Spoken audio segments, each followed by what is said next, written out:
মিডিয়ার সামনে কথা বলতেও শোনা গেছে যে আল্লাহ তুমি আমার হায়াত থেকে কিছু হায়াত কর্তন করে বেগম জিয়াকে হায়াত দান করো।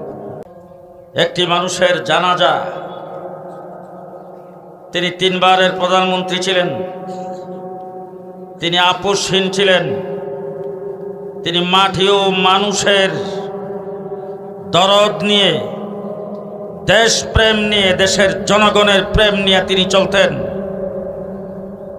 সর্ববৃহৎ বাংলাদেশের স্বাধীনতার পর থেকে, এমনকি আমি তো মনে করি, আশা করি আপনারা আমার সাথে একমত হবেন, পৃথিবীর কোনো রাষ্ট্রনায়কের জানাজা এত বড় জানাজা হয়নি।